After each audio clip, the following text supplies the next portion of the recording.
इसके लिए इस केमिकल इक्वेशन के लिए मुझे आपने रेट ऑफ रिएक्शन जो है वो लिख के देना है इन terms of product and in terms of reactants. तो अगर आपसे पूछा जाए कैसे लिखा जाएगा, मैंने इनकी कंसंट्रेशन नहीं दी आपको, ठीक है, आपको जस्ट रिएक्टेंट के नेम्स पता है। पहले तो ये बताओ कि कैसे लिखेंगे हम, प्रोडक्ट के लिहाज से कौन बताएगा?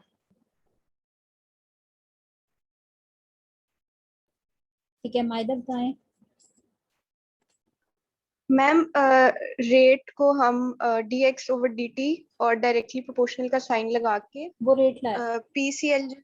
वो रेट लाए, हाँ जी। जस्ट रेट ऑफ, वो रेट लाए, ठीक है, वो रेट लाए। यहाँ पे जस्ट रेट ऑफ रिएक्शन के बारे में पूछ रही हूँ कि रेट ऑफ रिएक्शन क्या होता है? Rate of formation of product, यानी जो भी आपने बोला कि dx ओवर dt जो है वो rate of formation of product होता है। अगर आपको x सपोज आपको कोई प्रोडक्ट की कंसंट्रेशन है तो और आपके रिएक्टेंट की फॉर्म में, यानी इसको देखो ना, आप कंफ्यूज क्या कर रहे हो? आप कंफ्यूज ये कर रहे हो कि अगर मैं इसको प्रोडक्ट की फॉर्म में लिखना चाहूँ, क्योंकि मैंने आपको कंसंट्रेशन नहीं दी यहाँ पे,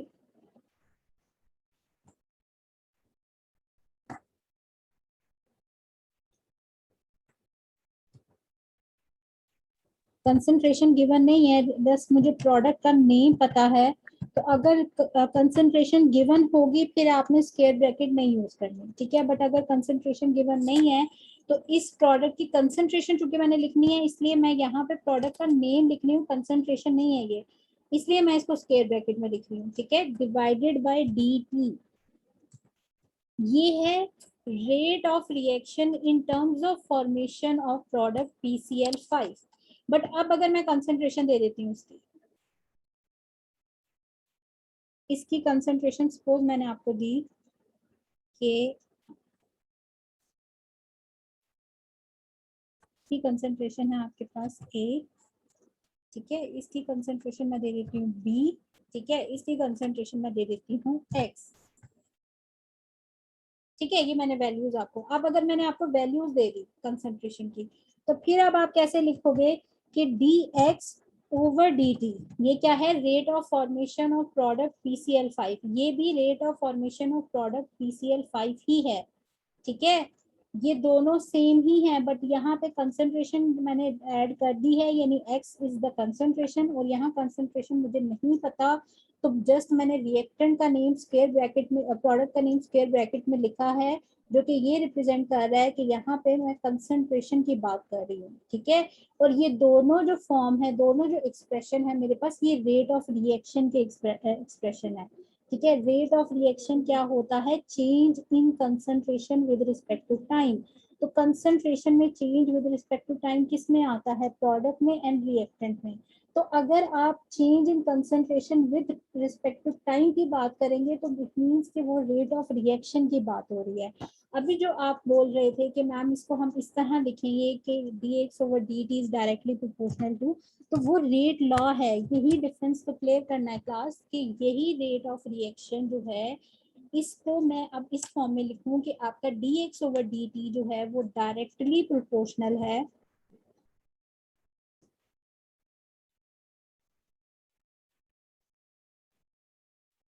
वो डायरेक्टली प्रोपोर्शनल है किसके?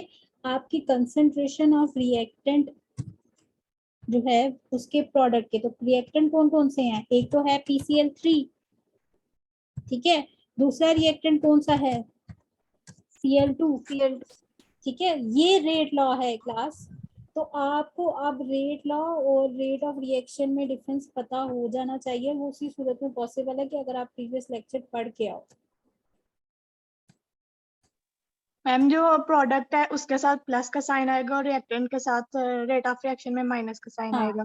हाँ, वो तो हर एक के साथ है, ठीक है। अगर मैं यहाँ रिएक्टेंट के टर्म्स में बात करती तो यानी PCl3 के टर्म्स में बात करती तो यहाँ पे माइनस आ जाता स्टार्ट में, ठीक है, और यहाँ PCl5 की जगह मैं लिख देती स्क्वायर ब्रैकेट में PCl3, और अगर मैं उसकी कंसंट्रेशन के लिहाज से इक्वेशन लिखती तो ये हो जाता माइनस DA ओवर dt, ठीक है। अब ये जो इक्वेशन मैंने लिखी है ये रेट लॉ है, ये रेट ऑफ रिएक्शन है।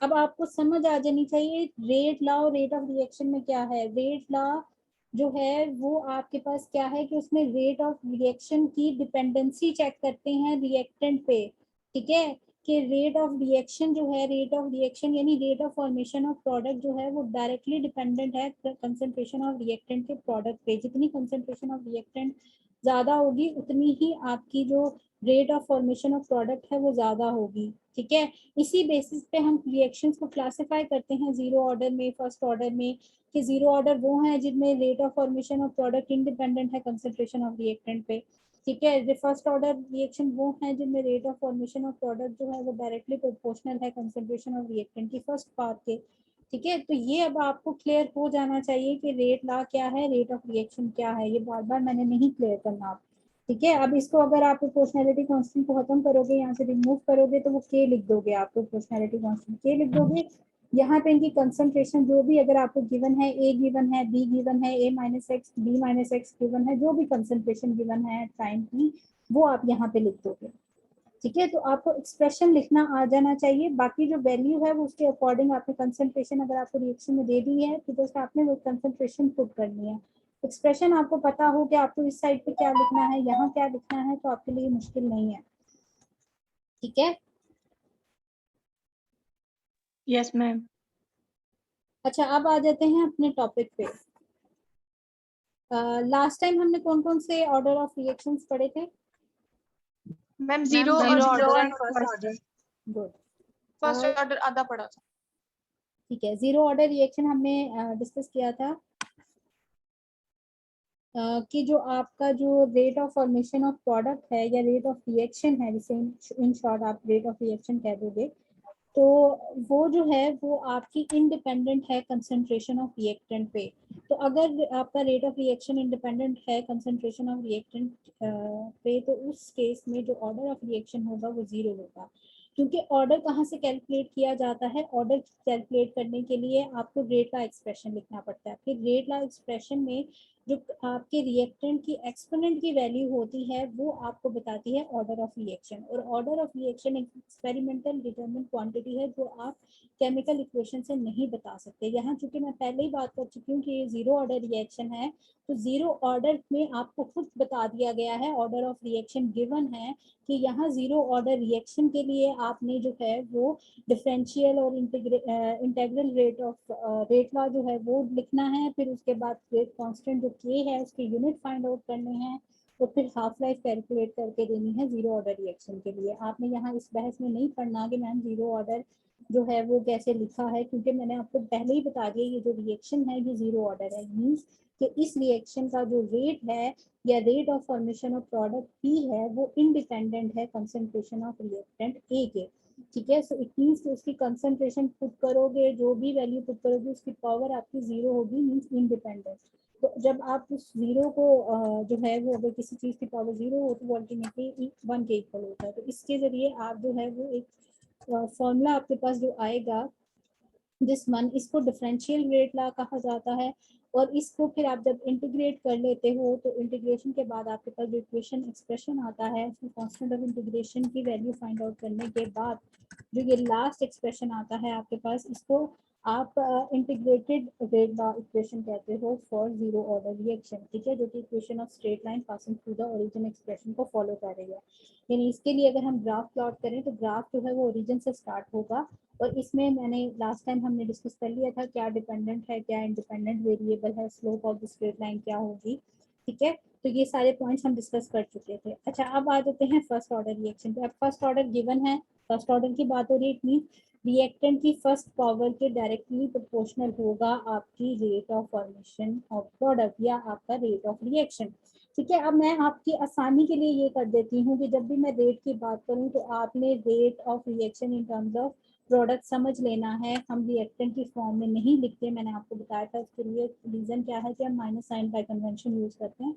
तो हम आसानी के लिए अपने जो है रेट ऑफ रिएक्शन जब भी लिखते हैं तो वो इन टर्म्स ऑफ प्रोडक्ट ही लिखते हैं। तो जब भी मैं रेट ऑफ रिएक्शन बोल रही हूँ या मैं rate of formation of product बोल रही हूँ तो दोनों का मतलब सेम ही है, ठीक है, यानी dx ओवर dt, ठीक है। और वो डायरेक्टली प्रोपोर्शनल है आपकी रिएक्टेंट ए की कंसंट्रेशन के।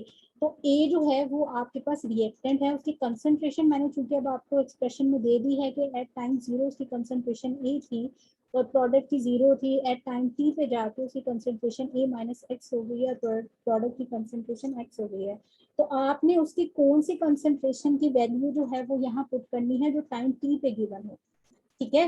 तो टाइम एट टाइम टी यानी किसी भी इंस्टेंट पे जाके आपकी जो ए रिएक्टेंट है उसकी कंसेंट्रेशन ए माइनस एक्स हो गई है। तो जहाँ पे आपने स्क्वायर ब्रैकेट में रिएक्टेंट ए यानी कैपिटल ए लिखा था, वहां जब आप इसकी कंसेंट्रेशन की वैल्यू पुट करोगे तो अब आपको स्क्वायर ब्रैकेट लिखने की जरूरत नहीं है, ठीक है, क्योंकि ये कंसेंट्रेशन की वैल्यू आपने यहाँ पे पुट कर दी, ठीक है। तो इट मीन्स के rate of formation of product या फिर रेट ऑफ रिएक्शन या फिर D X over D T, तीनों का मतलब सेम है, वो डायरेक्टली प्रोपोर्शनल है आपकी रिएक्टेंट की कंसेंट्रेशन के, जो कि है ए माइनस एक्स, ठीक है। इसको फिर जब हम यहाँ से प्रोपोर्शनैलिटी कांस्टेंट को हमने कम किया, यहाँ पे हमने के लगा दिया, ये एक्सप्रेशन हमारे पास आ गया।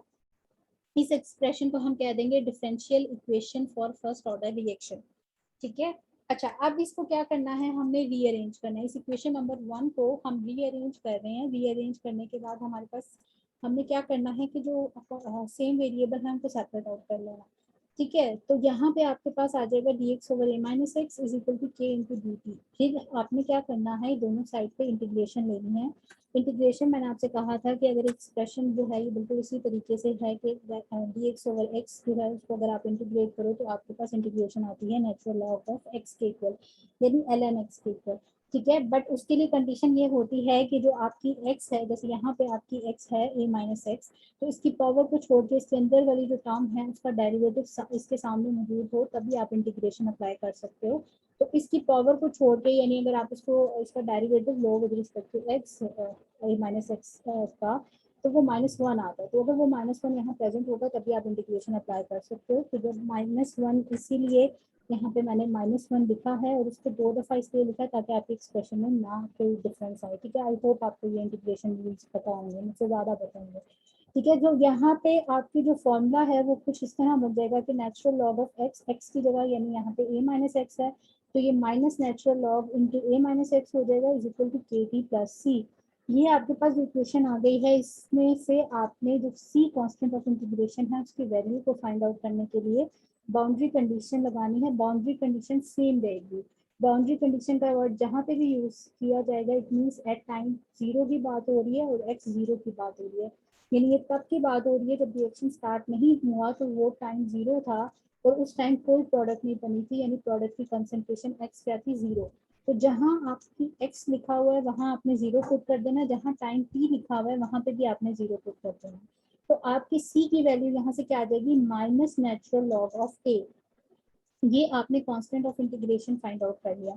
अब ये ही वैल्यू जो आपकी कांस्टेंट ऑफ इंटीग्रेशन की वैल्यू है, इसे हम इक्वेशन नंबर 3 में जहाँ सी लिखा हुआ है वहां अब हम minus natural log of A put करने लगे, ठीक है। जब हम सी यानी कांस्टेंट ऑफ इंटीग्रेशन को अपने एक्सप्रेशन नंबर 3 में उसकी वैल्यू को ऐड कर लेते हैं तो यहाँ पे आपके पास आ जाता है माइनस नेचुरल लॉग ऑफ ए, ठीक है। इसी इक्वेशन को थोड़ा सा हमने क्या किया है कि रीअरेंज कर लो, या फिर इस इक्वेशन को आप क्या करो कि मल्टीप्लाई कर दो विद नेगेटिव, यानी माइनस साइन के साथ मल्टीप्लाई कर दो होल इक्वेशन को। तो क्या हो जाएगा, यहाँ पे माइनस माइनस प्लस हो जाएगा, यहाँ माइनस के टी हो जाएगा, यहाँ पे प्लस नेचुरल लॉग ऑफ ए हो जाएगा। तो ये एक्सप्रेशन कुछ ये बन जाएगी, ठीक है। अगर आप इस पूरे एक्सप्रेशन को नेगेटिव से मल्टीप्लाई कर देते हो, यानी माइनस साइन से मल्टीप्लाई कर देते हो, तो ये आपके पास इक्वेशन इस फॉर्म में आ जाएगी। अब ये जो इक्वेशन है ये आपकी इक्वेशन ऑफ स्ट्रेट लाइन है इन इंटरसेप्ट फॉर्म, यानी ये जो जिस एक्सप्रेशन को फॉलो कर रही है वो है y is equal to m x plus c, जिसमें y आपका क्या है, y डिपेंडेंट वेरिएबल है जो कि आपकी नेचुरल लॉग इंटू ए माइनस एक्स की इक्वल है।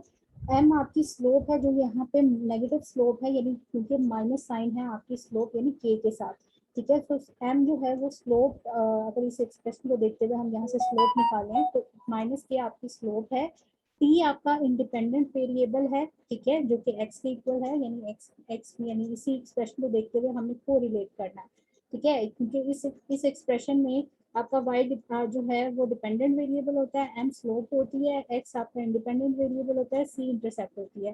तो इसी फॉर्मूला के अकॉर्डिंग इस फॉर्मूला से हमें चीजें एक्सट्रैक्ट करनी है कि कौन सा डिपेंडेंट होगा, कौन सा इंडिपेंडेंट होगा, कौन सी इंटरसेप्ट होगी।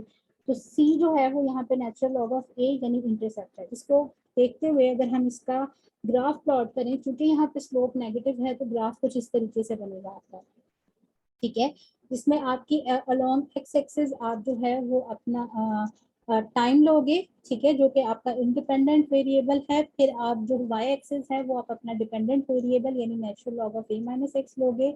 ये आपकी इंटरसेप्ट है यानी नेचुरल लॉग ऑफ ए, और यहाँ से आप जो है वो स्लोप ऑफ स्ट्रेट लाइन जो है वो ड्रॉ कर सकते, फाइंड आउट कर सकते हो, ठीक है, जो कि आपकी टेंजेंट थीटा के इक्वल होगी। और वो क्या है, आपकी स्लोप है विद नेगेटिव साइन, यानी जो स्लोप होगी ये नेगेटिव स्लोप होगी विद माइनस साइन। ये तो हो गया एक्सप्रेशन यहाँ तक। अच्छा, अब आते हैं इसी एक्सप्रेशन को थोड़ा और मॉडिफाई करते हैं, ठीक है, क्योंकि ये equation of straight line in intercept form में थी, यानी y is equal to m x plus c expression था। हम इसको y is equal to m x expression में कन्वर्ट करने की कोशिश करते हैं, यानी equation of straight line passing through the origin. अभी तक समझ आया जितना डिस्कस किया हमने? Yes ma'am. अच्छा, अब उसको डिराइव करने के लिए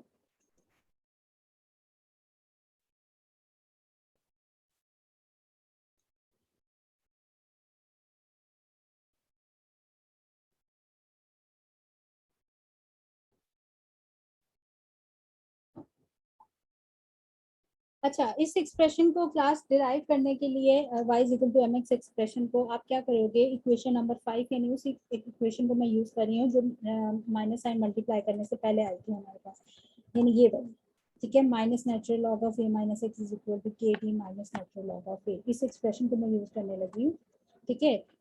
इसको थोड़ा सा रीअरेंज कर लेते हैं। रीअरेंज किस तरह हमने किया है कि आप क्या करो कि आप जो माइनस नेचुरल लॉग ऑफ ए है उसको इक्वेशन की दूसरी साइड पे ले जाओ, फिर उसको रीअरेंज कर लो, तो फिर आपके पास आ जाएगा natural log of a minus natural log of a minus x, ठीक है, is equal to k t, जिसे आप इस फॉर्म में लिख सकते हो कि natural log is equal to a over A minus x is equal to k t. अब ये जो एक्सप्रेशन आपके पास बनेगा, ये आपका एक्सप्रेशन क्या है, ये एक्सप्रेशन है y is equal to m x को फॉलो कर रहा है, जिसमें y जो है आपका वो किसके इक्वल है, natural log of a over a minus x के, m स्लोप है जो कि k के इक्वल है, और x आपकी जो है वो आपकी इंडिपेंडेंट वेरिएबल है यानी टाइम, ठीक है। तो ये आपका एक्सप्रेशन बन गया y is equal to m x expression, यानी equation of straight line passing through the origin.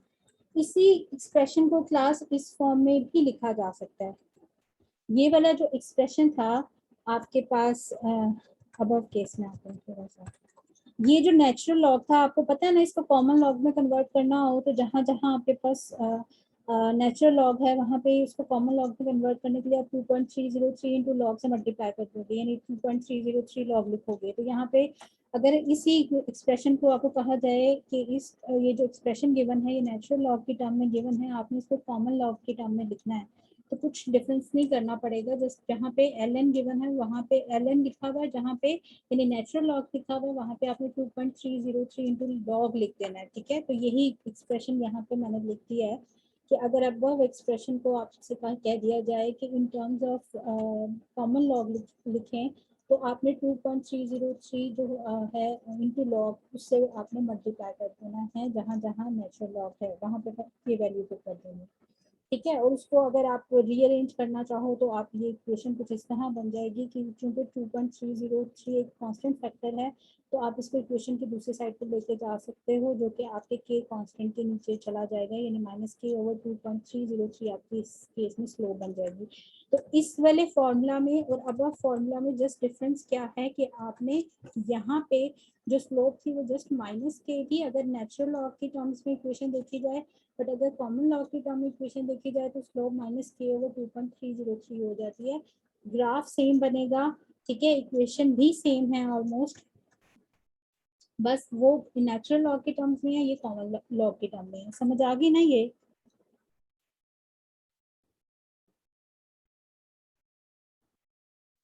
Yes ma'am. ठीक है।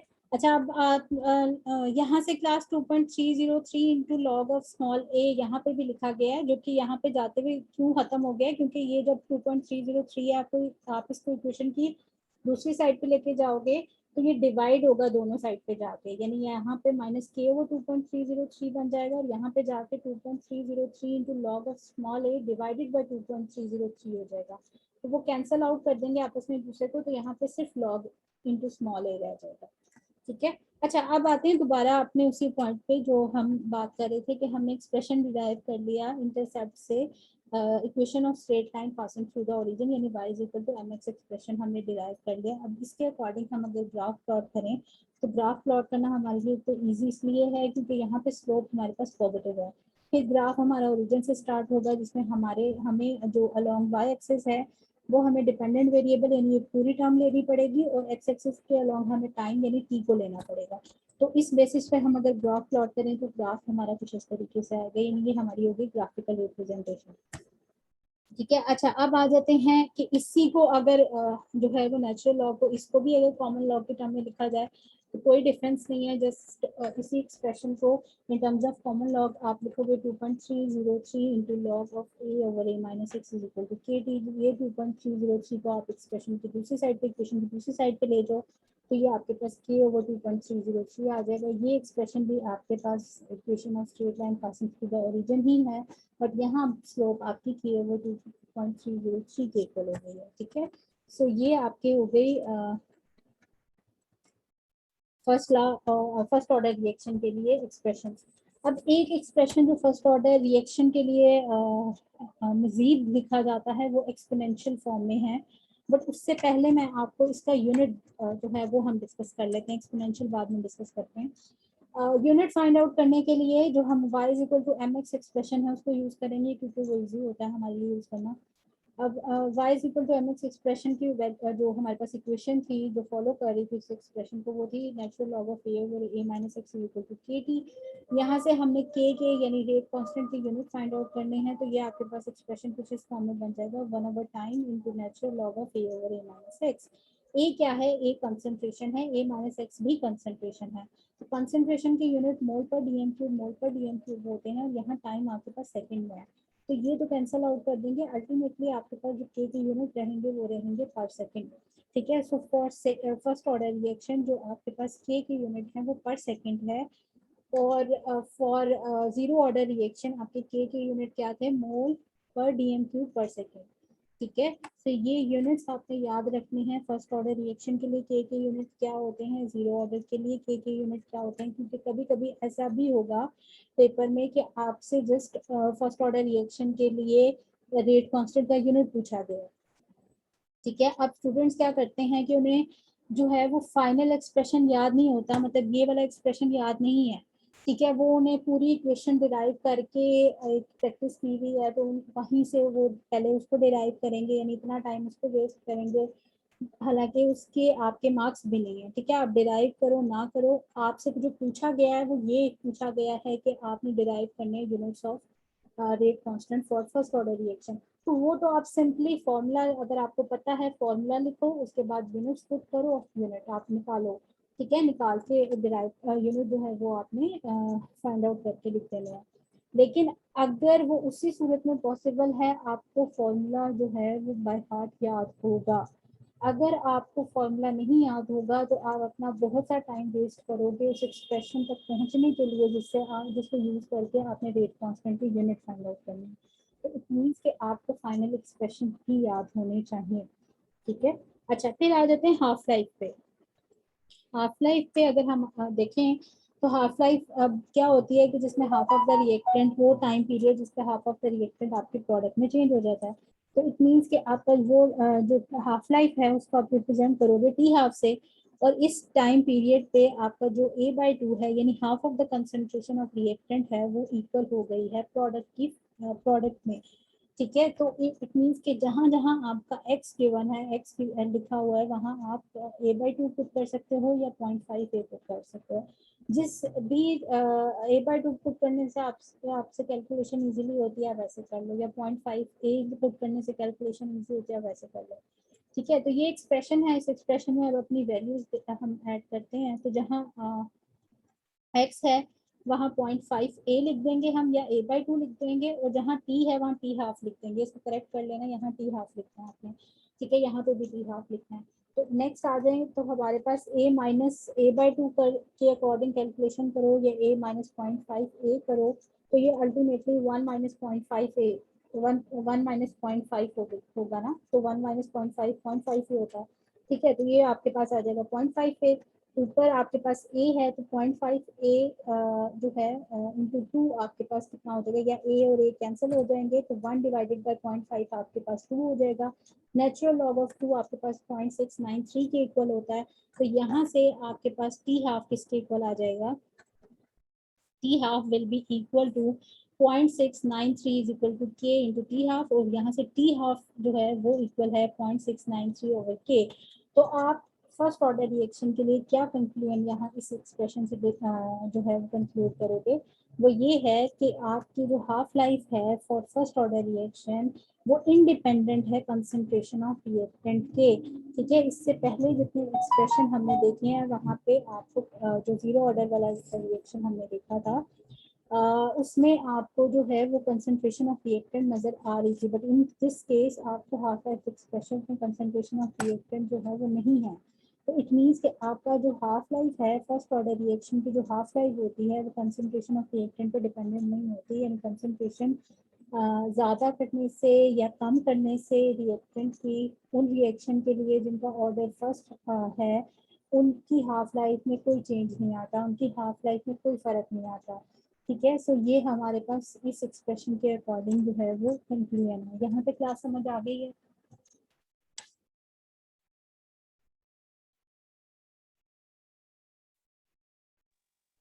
मैम ये जो है कि लॉग ए जो 2 आया जहाँ पे, वो कैसे आया? क्या चीज दोबारा पूछो। मैम जैसे ये लॉग ए ओवर हम्म 0.5 ए है, हम्म। तो मैम ये कट के 2 कैसे आया? ये कैसे टू आया है, देखो ये आपके पास जो बिलो एक्सप्रेशन है पहले उसको सॉल्व करो ना। ये आपके पास हो गया 1 a माइनस 0.5 ए, कितना हो गया 0.5 ए। Yes ma'am. ठीक है, 0.5 ए, ऊपर आपके पास ए है तो पहले ए और ए को तो कैंसिल कर दो आपस में, ए और ए कैंसिल हो गया तो पीछे क्या रह गया 1/0.5, वन यस ओवर मैम। 1/0.5 तो क्या नाम है 0.5 इंटू 2 1 होता है सिंपली। 0.5 1 0.5 0.5 2 1, तो natural log of 2, natural log of 2 जो है वो आपके पास 0.693 के इक्वल होता है। या आप इसको इस तरह भी कर सकते हो, अगर आप 0.5 ए नहीं पुट करना चाह रहे तो आप इस तरह कर लो कि यहाँ पे एलसीएम ले लो, 2 एलसीएम आ जाएगा। यहाँ अगर आप ए माइनस ए ओवर 2 है, यहाँ पे एलसीएम लोगे तो 2 आ जाएगा, फिर उसके अकॉर्डिंग आपके पास एक्सप्रेशन बन जाएगा 2 a माइनस ए, जो कि फिर आपके पास अल्टीमेट आंसर आएगा ए ओवर 2। ए ओवर 2 को आप जब लिखोगे तो 2 चूंकि आपके पास जो है वो न्यूमरेटर में चला जाएगा, आपके पास बन जाएगी एक्सप्रेशन 2 a ओवर ए और ए कैंसिल हो जाएंगे, नेचुरल लॉग ऑफ 2 वहां पे भी आप लोगे तो 0.693 आएगा। तो जो आपके लिए इजी लगता है, इसलिए मैंने आपको यहाँ पे कहा है कि 0.5 करके कैलकुलेशन आपको इजी लगती है वैसे कर लो, ए ओवर 2 करके आपको कैलकुलेशन इजी लगती है वैसे कर लो। Okay ma'am. और किसी का कोई कंफ्यूजन हो?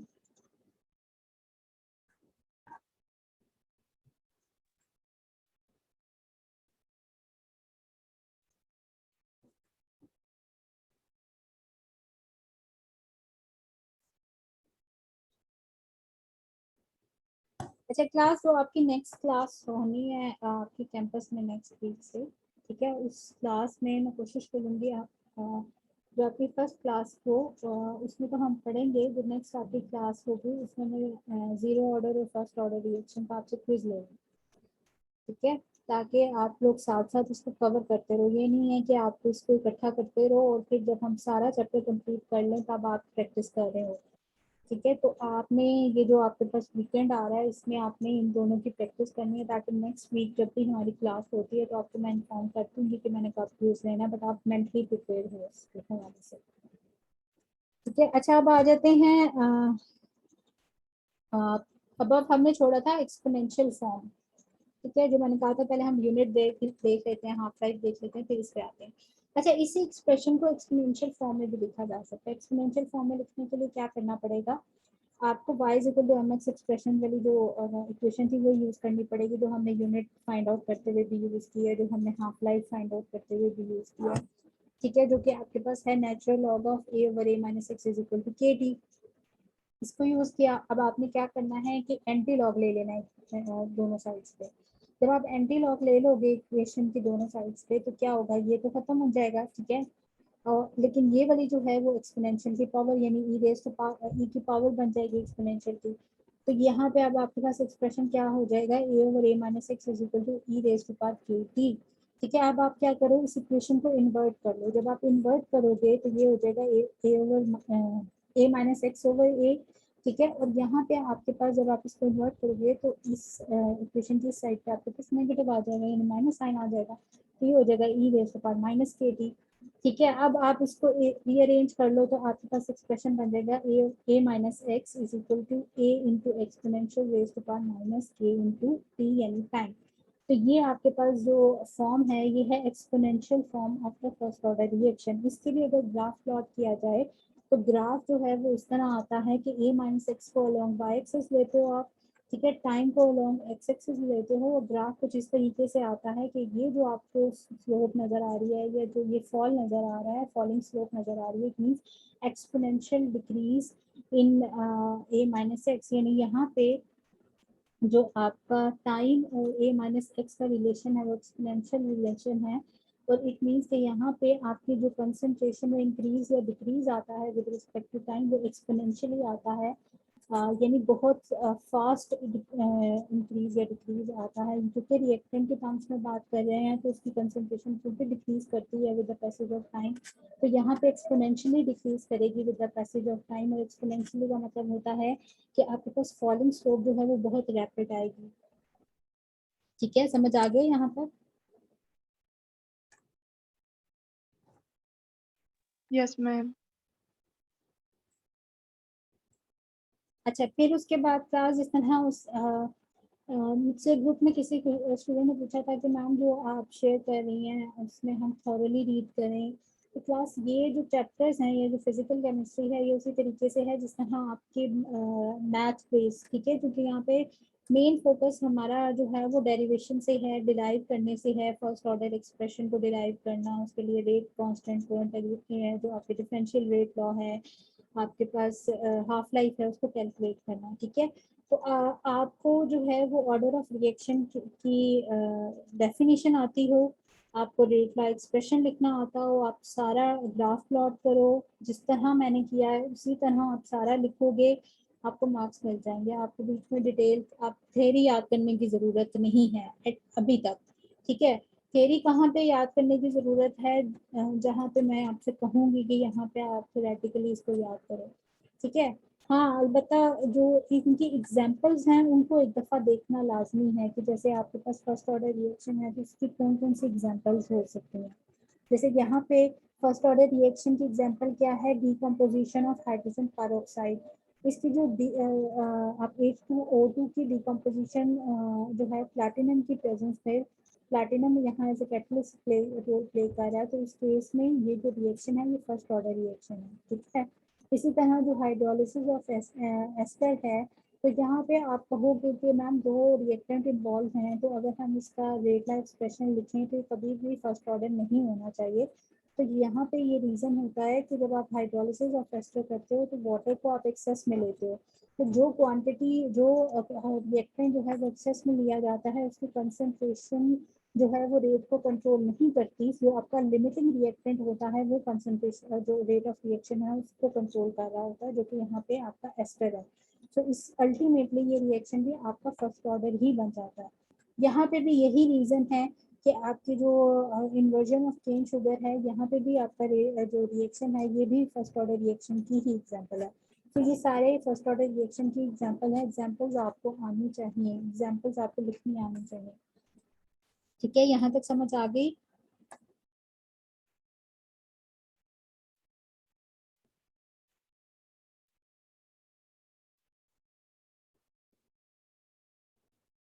क्लास यहाँ तक यस समझ? मैम। अच्छा, अब आगे सेकंड ऑर्डर रिएक्शन करवा दूं? No ma'am. No ma'am. Ma'am काफी नो है, मैम, वरना काफी डिस्टर्ब हो है। जाएगा। नहीं, फिर ये उसी सूरत हम में है खुद कि इसमें पढ़ लेंगे। हाँ, कि आप लोग पढ़ के आओगे।